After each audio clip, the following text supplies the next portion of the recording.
Assalamualaikum warahmatullahi wabarakatuh. Baik para pelajar.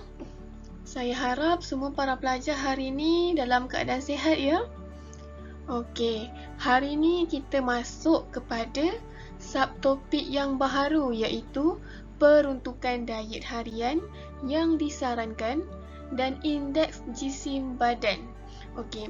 Dalam bab ini saya akan terangkan juga mengenai standard pembelajaran. Apa yang kita akan belajar pada hari inilah. Baik, ini adalah standard pembelajaran kita pada hari ini. Saya akan bacakan satu persatu. Yang pertama, dapat menyatakan maksud dan kegunaan peruntukan diet harian yang disarankan. Kedua, dapat membandingkan keperluan kalori mengikut kumpulan umur, jantina dan golongan tertentu merujuk kepada jadual komposisi makanan. Seterusnya, dapat mengira nilai tenaga dalam makanan.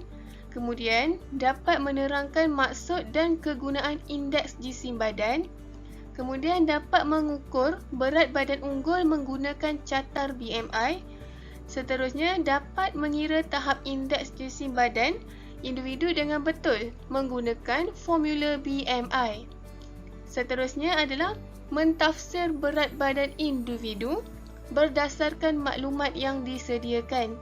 Dan yang terakhir sekali adalah mencadangkan cara untuk mengatasi masalah berat badan yang berlebihan. Jadi standard pembelajaran ni adalah sesuatu yang awak akan dapat setelah belajar mengenai tajuk inilah. Jadi kita pergi yang pertama, A, iaitu peruntukan diet harian yang disarankan. Kita lihat maksud dia, apa yang dimaksudkan dengan peruntukan diet harian yang disarankan ini. Kita lihat ya. Yang pertama, ianya disarankan oleh Recommended Dietary Allowance ataupun RDA, singkatan dia lah. Kemudian, RDA ini merupakan satu jadual yang menunjukkan tahap keperluan nutrien harian oleh individu yang sihat mengikut jantina, umur, ibu mengandung dan ibu menyusukan anak. Jadi kat sini dia berlainan lah. Setiap individu tu dia mempunyai tahap keperluan nutrien yang berbeza.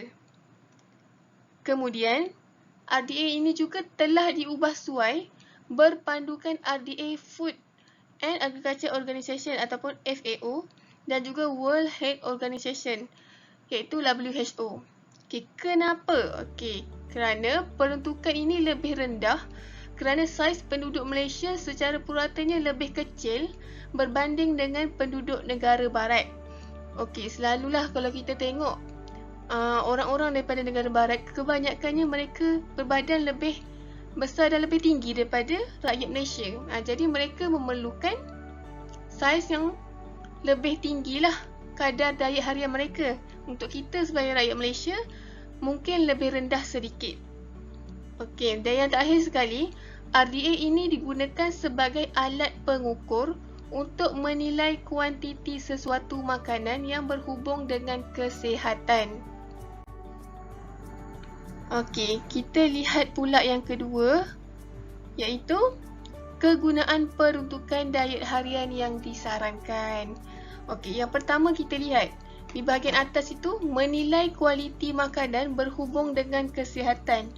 Yang ini bermaksud RDA ini berfungsi sebagai alat pengukur untuk menilai kualiti sesuatu bahan makanan berdasarkan ketumpatan nutrien dalam makanan tersebut dan kaitannya dengan kesihatan. Yang kedua adalah merancang menu harian. Kat sini apa pula yang dimaksudkan? RDA ini juga merupakan bahan rujukan kepada individu iaitu kita semua dan juga pakar pemakanan semasa merancang menu harian kita. Poin yang ketiga iaitu garis panduan menggubal polisi makanan. Di sini RDA ini berfungsi sebagai panduan kepada penggubal.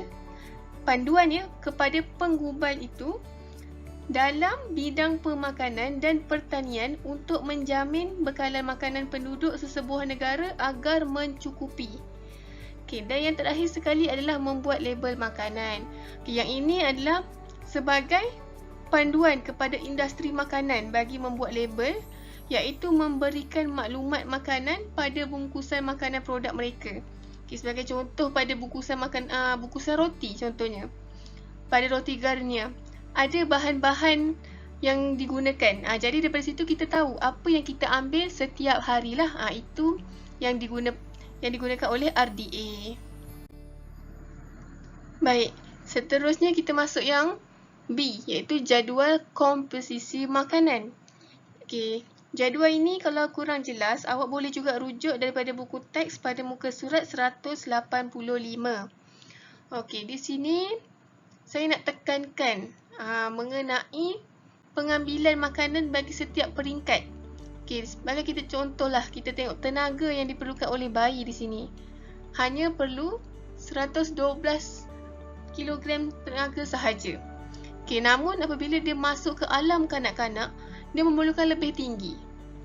Dan masuk pula ke alam remaja, remaja ada dua, iaitu remaja lelaki dan juga remaja perempuan. Yang kita kena faham di sini adalah lelaki maupun remaja maupun orang dewasa, mereka lebih memerlukan nutrien daripada perempuan. Perempuan juga memerlukan nutrien, tapi lelaki memerlukan lebih tinggi kadar nutrien tersebut. Seperti yang kita boleh tengok di sini, daripada bayi ke kanak-kanak meningkat. Ke dewasa juga, ke remaja juga meningkat, tetapi perbezaan antara remaja perempuan dan lelaki ini, lelaki lebih tinggi, manakala perempuan lebih rendah lah. Kemudian kita masuk pula ke alam dewasa, iaitu lelaki dan perempuan, di mana naik, meningkat dan sekali lagi bagi dewasa lelaki adalah lebih tinggi berbanding dewasa perempuan. Okay, kita lihat di sini bagi ibu mengandung lah, di sini ada trimester pertama, kedua dan ketiga. Okay, untuk pengetahuan awak semua, setiap trimester ni adalah 3 bulan. Okay, contoh trimester pertama adalah bulan 1, bulan 2, bulan ketiga. Trimester kedua adalah bulan 4, 5 dan 6. Manakala trimester yang ketiga adalah bulan 7, 8 dan 9 kandungan. Seperti yang kita tahu, mak-mak kita mengandungkan kita selama 9 bulan. Jadi untuk bulan pertama hingga ketiga dipanggil trimester pertama, seterusnya kedua dan yang ketiga lah. Okay, kat sini ada tambah di sini. Kalau kat sini semua tak ada kan? Sini tiba-tiba ada tambah. Apa yang dimaksudkan dekat sini? Okay, kita lihatlah. Yang ini saya nyatakan dulu. Yang ini adalah bagi trimester pertama, 300,5 dan 300,5 trimester kedua dan ketiga. Sebagai contoh lah, kita ambil dewasa perempuan yang berumur sekitar 25 tahun. Kat sinilah umur 20 hingga 29 kan. Tenaga yang diperlukan adalah 2,000. Jadi 2,000 ini tambahkan 100,5 jika dia berada di trimester yang pertama. Jadi tenaga yang diperlukan oleh ibu mengandung yang berumur 25 tahun ini, beliau memerlukan 2,150 per kilogram tenaga. Jadi kat sini, kenapa dia ada tambah? Bukan ini saja yang diperlukan, tetapi adalah tambah kepada umur dia. Kalau dia mengandung umur dia muda, contohnya ada yang kahwin awal. Kira contohlah kita ambil 19 tahun ni, 2,100 yang diperlukan di alam remaja. Mungkin dia berada di trimester kedua. Bolehlah tambah 2,100 ni tambah 300,5. Sama juga dengan ibu menyusu. Ibu menyusu ni 6 bulan yang pertama lepas dia bersalin, 6 bulan yang pertama itu perlu tambah 500,5. Sebab dia menyusu, dia memerlukan lebih tenaga. Jadi daripada umur, seperti sekali lagi saya tekankan, daripada umur dia, berapa tenaga yang diperlukan itu, tambahkan dengan 550 ini. Jadi sama jugalah dengan lain. Di sini ada tenaga, protein, kalsium, ferrum, vitamin A, thiamina, riboflavin, niacin, asid folik, vitamin B12, asid ascorbik. Ini juga yang kita dah belajar lah sebelum ni dalam bahagian nutrien. Kemudian kita masuk pula kepada nilai tenaga dalam makanan. Apa yang dimaksudkan dengan nilai tenaga dalam makanan? Ianya bermaksud kuantiti tenaga yang terdapat dalam makanan untuk melakukan aktiviti harian kita lah. Baik, di sini ada jadual. Sekali lagi, kalau kurang jelas, awak boleh rujuk daripada buku teks awak pada muka surat 186. Okey, di sini saya tunjukkan contohlah bawal hitam berlada. Okey, bahagian yang boleh dimakan ini adalah peratus dia. Okey, saya mula daripada atas lah, bawal hitam berlada. Dia 70%. Kenapa hanya 70%? Sebab mungkin ada bahagian ikan tu yang kita tak boleh makan. Contohnya adalah sisa ikan. Kita mesti buang sisa ikan tu dulu kan. Jadi tak 100% ikan tu kita boleh makan. Jadi di sini dianggarkan sebanyak 70% bahagian ikan itu boleh dimakan. Jadi untuk jumlah tenaga ini yang disenaraikan di sini adalah bagi jumlah bahagian yang dimakan sahaja, bukan jumlah keseluruhan ikan. Ianya hanya jumlah 70% ini sahaja. Samalah juga seperti kari kambing ini, mungkin ada bahagian yang kita tak boleh makan, contohnya tulang kambing tersebutlah. Kemudian ini adalah sandwich tuna dan juga kuih ketayap. Kat sini 100%. Kenapa? Kerana sandwich tuna dan juga kuih ketayap ini seperti sesuatu yang kita tengok, kita boleh makan sampai habis. Kita tak perlu nak buang kulit, kita tak perlu nak buang sisik contohnya. Kita boleh makan terus. Jadi dia 100% bahagian boleh dimakan. Jadi untuk dua bahagian ini, jumlah-jumlah ini adalah jumlah 100% makanan inilah. Manakala dua di bahagian atas ini adalah jumlah bagi bahagian yang boleh dimakan sahaja, bukan keseluruhan ikan dan keseluruhan kambing ini. Baik, kita lihat pula kepada formula pengiraan nilai tenaga makanan. Ini saya berikan formula dia dulu. Di sini saya telah boldkan ada 3 perkara penting. Yang pertama adalah kenal pasti peratus EP ataupun edible portion. Ini adalah perkara yang paling utama ataupun perkara pertama yang perlu awak ambil tahu untuk mengira nilai tenaga makanan. Okey, kat sini ada, saya tunjukkan di sini ya.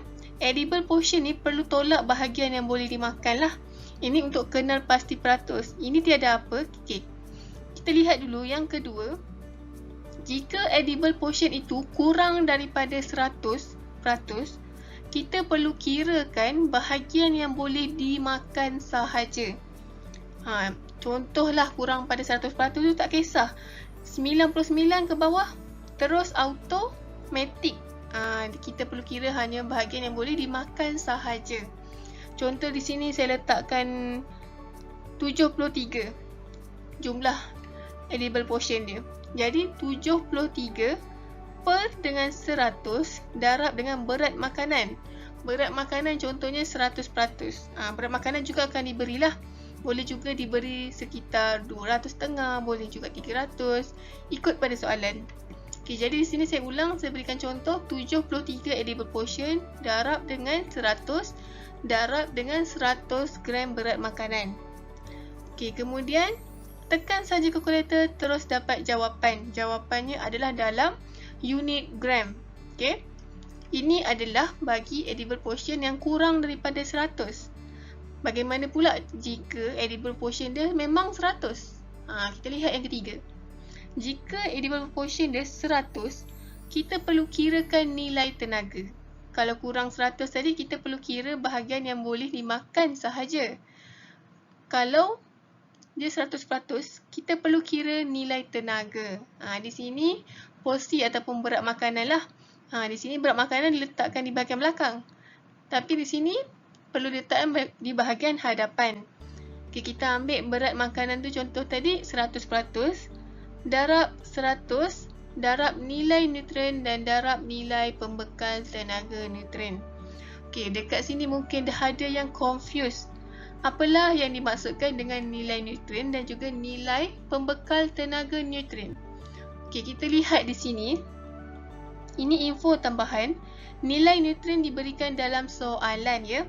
Okey, jangan risau sebab setiap soalan memang akan diberikan nilai edible portion dia, memang akan dinyatakan Selain itu juga akan diberikan nilai berat makanan tersebut. Dan terakhir sekali akan diberikan nilai nutrien dia. Jadi awak tak perlu risau semua tu, tak perlu hafal sebab nombor-nombor ni memang akan berubah. Tapi nombor ni mesti akan dimasukkan dalam soalan lah. Cuma yang memang awak perlu hafal adalah nilai pembekal tenaga. Nilai pembekal tenaga berada di akhir sekali kan. Ini dia, ada 3. Iaitu karbohidrat, protein dan juga lemak. 17, 17, 38. Ini memang takkan berubah. Sebagai contoh di sini saya cakap berat makanan dia 100 gram. Jadi 100 per 100 darab nilai. Nilai nutrien ni akan diberi contohnya 1.2. Okey, kita darab 1.2 darab dengan nilai pembekal tenaga. Contoh kita nak kira karbohidrat. Letakkan 17 di sini. Kalau nak kira lemak, letakkan 38 di sini.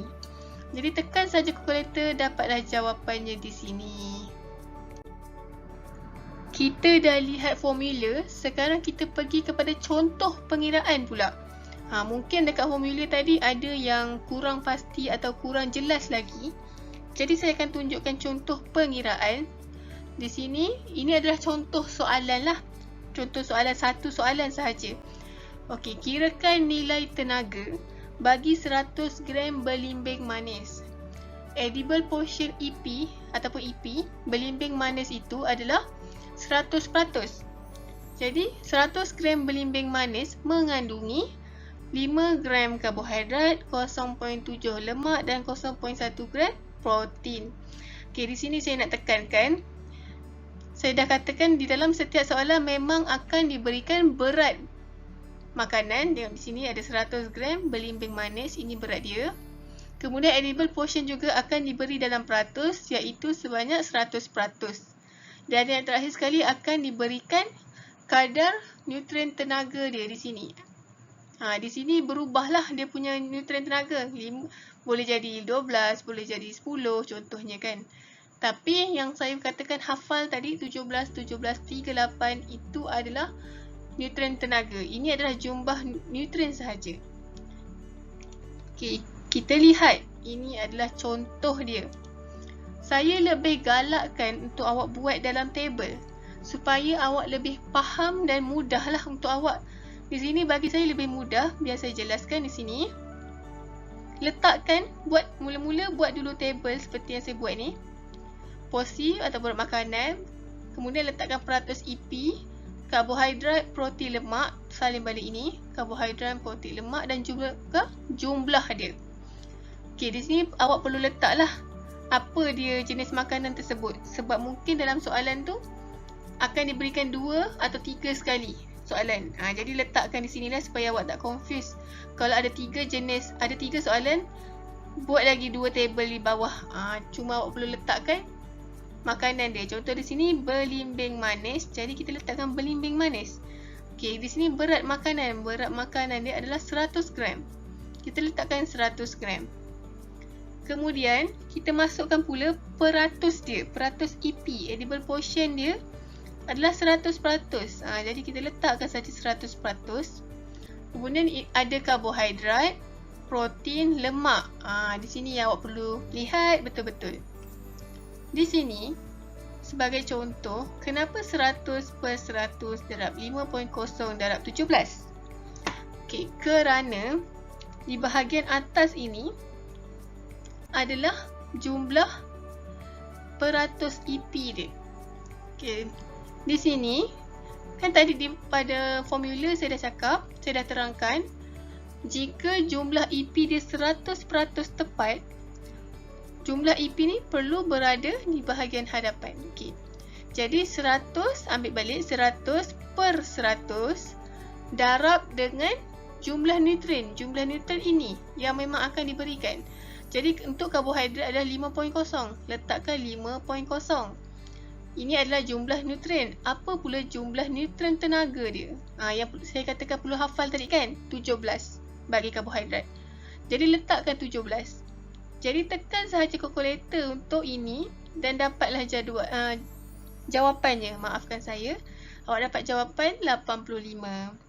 Sama juga dengan protein dan juga lemak, di mana yang berubah adalah di bahagian jumlah nutrien dia. Nutrien dia adalah 0.7. Jumlah neutron tenaga masih lagi samalah 17. Namun di bahagian lemak, neutron tenaga dia adalah 38. Kena ingatlah. Kena ingat susunan saja. Karbohidrat, lemak, protein 17, 38. Okey, jadi kirakan dan awak akan dapatlah di sini. Setelah dapat jawapan bagi ketiga-tiga neutron ini, di bahagian jumlah awak hanya perlu tambahkan sahaja. Di sini ya, masukkan semula. 85 tambah 11.9 tambah 3.8 sama dengan 100.7. Jadi bila awak buat begini, lebih mudah faham. Okey, contoh ni sama sahaja dalam buku teks awak, cuma saya buatkan di dalam bentuk table supaya lebih mudah untuk awak faham dan lebih mudah untuk awak nampak dengan jelas cara pengiraannya. Kita masuk contoh yang kedua. Saya berikan dua contoh di sini. Okey, ini adalah soalan dia. Kirakan nilai tenaga bagi 100 gram betik. Edible portion betik ini ialah 73%.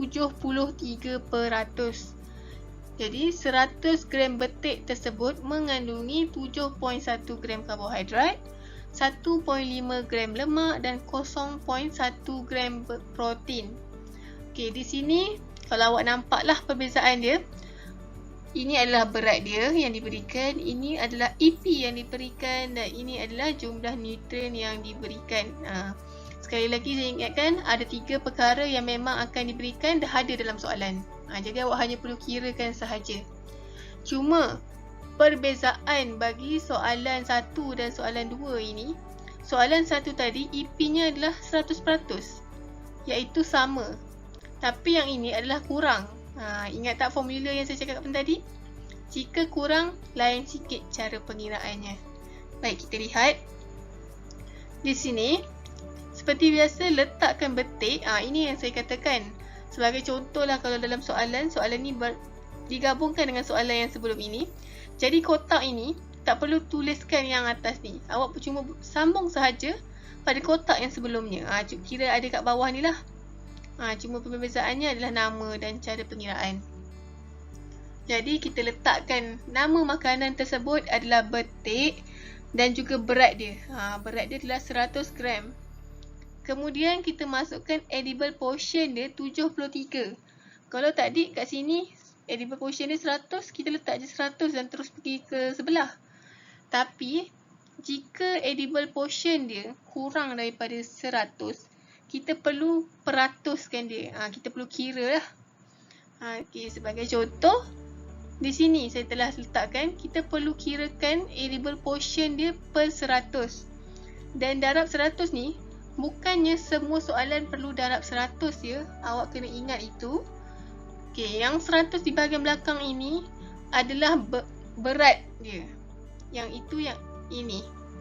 Jadi contohlah kalau berat dia nanti 80. Jadi di sini perlulah 73 per 100 darab 80.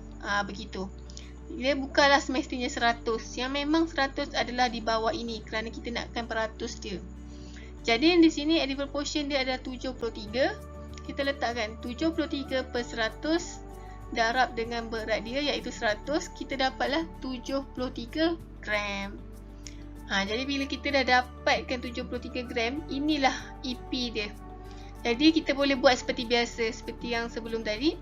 Kita letakkan 73 per 100 darab dengan nilai tenaga, nilai neutron 7.1 sebab karbohidrat 7.1 darab dengan yang saya kata perlu hafal 17. Tekan kalkulator, kita dapatlah 88.11. Nombor ini tetap sama 73 per 100, namun di bahagian protein darab 1.5 darab 17 dan dapatlah jawapannya. Manakala di bahagian lemak 73 per 100 darab 0.1 dan yang bahagian akhir ini adalah, maafkan saya tertinggal darab di sini, darab 38. Kerana yang sekali lagi saya ingatkan, awak perlu hafal jumlah nilai tenaga dia iaitu 17, 38. Jadi dapatlah jawapan dia. Dan sekali lagi kita perlu tambahkan sahaja dan kita dapatlah jawapan akhir dia. Jadi mudah kan? kalau awak buat dalam bentuk table. Kalau awak tengok contoh di dalam buku teks, masih boleh difahami. Tapi saya takut mungkin ada yang kurang jelas. Jadi saya buat secara di dalam table supaya awak mudah untuk lihat cara pengiraan dia. Okey, baik. Kita dah belajar mengenai nilai tenaga dalam makanan dan saya dah ajar mengenai cara pengiraan dia. Jadi sekarang kita masuk pula kepada indeks jisim badan. Apa yang dimaksudkan dengan indeks jisim badan? Okey, kita lihat di sini. Indeks jisim badan ataupun body mass index iaitu BMI. Okey, BMI ni lah yang selalu kita dengar kan. Ianya merupakan formula untuk menilai, untuk menilai berat badan dan berkait rapat dengan ketinggian seseorang. Okey. Kemudian, BMI merupakan pengukuran tidak langsung komposisi badan yang berkaitan dengan kandungan lemak dalam badan dan ketinggian seseorang. Dan seseorang individu boleh menggunakan BMI untuk mengetahui berat ideal dan tahap risikonya. Jadilah, mungkinlah setengah orang dia tahu berat badan dia berapa, tapi dia tak tahu tinggi dia berapa. Jadi dia tak dapat kira BMI-nya. Oleh sebab dia tak tahu BMI, dia juga tak tahu berapa berat ideal dia dan tahap risiko dia berada pada tahap yang mana. Kalau kita tahu tahap risiko kita mungkin boleh cegah. Kita mungkin boleh perbaiki cara pemakanan, cara kita bersenam untuk mendapatkan kehidupan yang lebih sihat lah. Okey, kita lihat ini adalah contoh jadual. Ini adalah contoh klasifikasi berat badan orang dewasa Asia. Okey, ini adalah BMI dia. Di sini kurang berat badan. Jika BMI dia kurang daripada 18.5. Okey, yang selalunya lah kalau kita nak mohon kerja ke kan. Berat yang selalu diminta adalah berat normal iaitu BMI-nya perlulah sekitar 18.5 hingga 24.9 sahaja. Tidak boleh kurang dan tidak boleh lebih. Kerana mereka tak nak seseorang yang terlalu kurang berat badannya. Mereka juga tak mahu orang yang terlalu berlebihan berat badannya.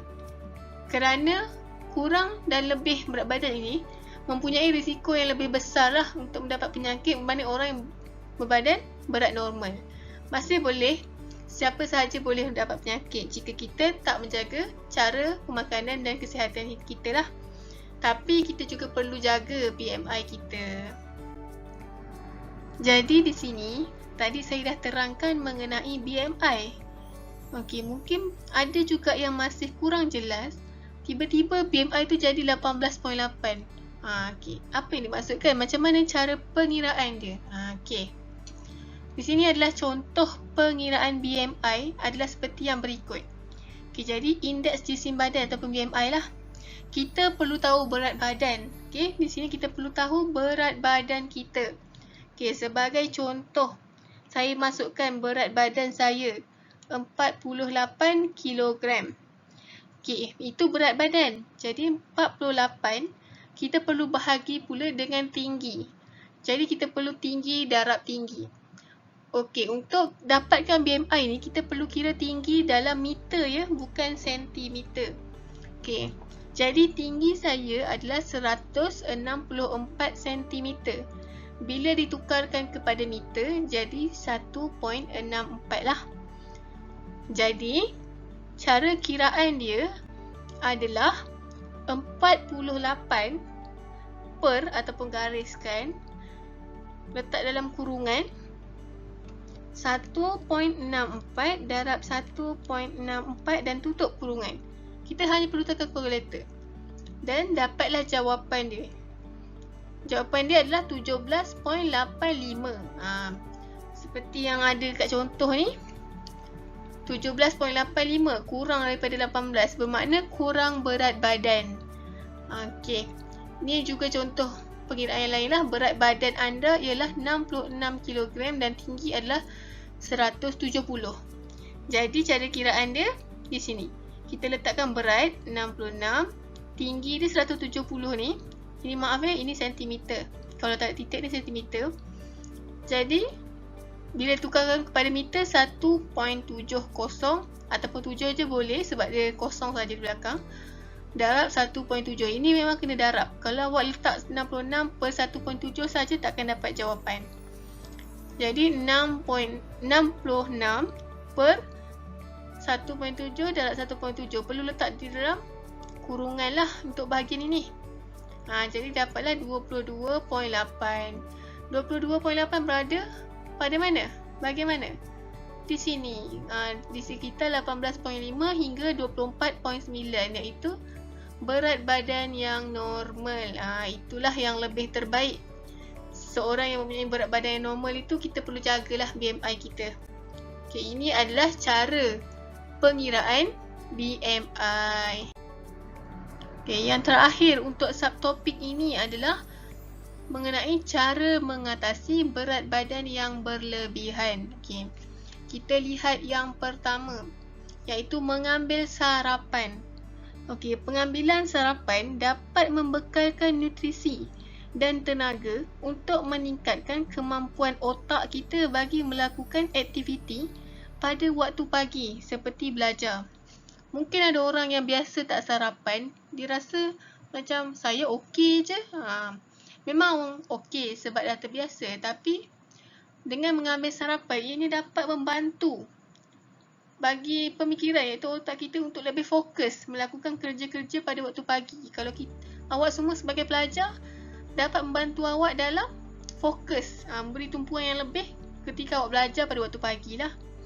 Okay, kemudian yang kedua adalah makanan berserat. Okey, makanan berserat ni kita perlu makan serat, sangat penting lah untuk menurunkan paras kolesterol dan melancarkan sistem pencernaan. Ini bahagian yang telah kita belajar pada bahagian nutrien sebelum ini. Kalau awak masih ingat, makanan-makanan yang berserat ini adalah untuk menurunkan paras kolesterol dan melancarkan sistem pencernaan. Okay, seterusnya adalah cara mengatasi yang seterusnya adalah minum air secukupnya. Okey, minum air yang cukup ni dapat mengelakkan kita semua daripada makan secara berlebihan. Jadi kita juga disarankan untuk minum air sebanyak 6 hingga 8 gelas air sehari. Okey, sebagai contoh, yang saya dah ajar pada diet seimbang sebelum ini, kita digalakkan minum air, 1 gelas air 30 minit sebelum makan. Kerana apa? Jika kita minum 30 minit segelas air sebelum makan, ianya dapat membantu penghadaman dan juga dapat membantu kita daripada makan secara berlebihan sebab kita dah isi perut kita dengan air terlebih dahulu. Kemudian sekarang juga dah ada pelbagai jenis aplikasi dalam telefon untuk mengingatkan kita untuk minum air. Mungkin juga kita boleh ingat sendiri dengan letak botol bawa botol ke mana-mana. Itu adalah lebih baik lah. Okay, cara mengatasi berat badan yang berlebihan yang seterusnya adalah dengan mengamalkan senaman. Okay, bersenam dapat membolehkan tubuh badan kita menjadi cergas. Okay, jadi apabila kita berjalan kaki sekurang-kurangnya 5 km lah sehari, ianya dapat membantu menurunkan berat badan dan tubuh badan kita menjadi sihat. Okay. Tanpa kita sedar, dengan hanya kita berjalan kaki saja, walaupun kita tak berjoging, kita hanya jalan kaki, tapi kita berjalan tu dah lebih daripada 5 km. Itu dah dianggap sebagai kita bersenam lah, dapat mengawal dan dapat menurunkan berat badan kita. Okay, dan cara mengatasi berat badan yang terakhir adalah makan secara teratur. Kita perlulah pastikan jumlah makan sekurang-kurangnya 3 kali sehari, iaitu sarapan, makan tengah hari dan juga makan malam. Bukanlah kalau kita tidur, tiba-tiba kita bangun tengah hari tu kita sarapan. Tidak, itu bukan lagi sarapan dan itu dah dikira makan secara tidak teratur lah. Kita perlu makan 3 kali sehari sekurang-kurangnya, iaitu sarapan, makan tengah hari dan malam. Itulah yang digalakkan. Baik, kita dah sampai di penghujungnya. Okey, jadi secara kesimpulannya saya refresh balik. pada hari ini kita dah belajar mengenai peruntukan diet harian yang disarankan, iaitu maksud dan kegunaan dia lah. Selain itu, kita juga dah belajar mengenai jadual komposisi makanan, di mana semakin dewasa kita memerlukan tenaga yang lebih, dan lelaki juga mempunyai atau memerlukan tenaga yang lebih daripada perempuan. Manakala ibu menyusu dan mengandung memerlukan tenaga yang lebih lagi tambahan kepada kadar umur dia. Kemudian kita juga dah belajar mengenai nilai tenaga dalam makanan. Kat sinilah yang sedikit sukar lah antara yang lain. Awak semua kena hafal formula tersebut, kena ingat. Dan awak juga perlu kira dengan kaedah yang betul lah supaya tak dapat jawapan yang kurang tepat. Kemudian kita juga dah belajar mengenai indeks jisim badan. Apa yang dimaksudkan dengan indeks jisim badan ataupun body mass index ataupun BMI lah yang sering kita sebut. Selain itu, kita juga dah belajar mengenai pengiraan indeks jisim badan, cara kira dia, iaitu berat per ataupun bahagi dengan tinggi darab tinggi, maka dapatlah BMI kita. Okey, dan yang terakhir sekali, kita dah belajar mengenai cara-cara untuk mengatasi berat badan yang berlebihan. Okey, jadi saya harap awak semua dapat menerimalah apa yang saya sampaikan pada hari ini. Saya rasa itu sahaja untuk hari ini. Kita akan jumpa pada kelas yang seterusnya pada masa yang akan datang. Baik, sekian, terima kasih.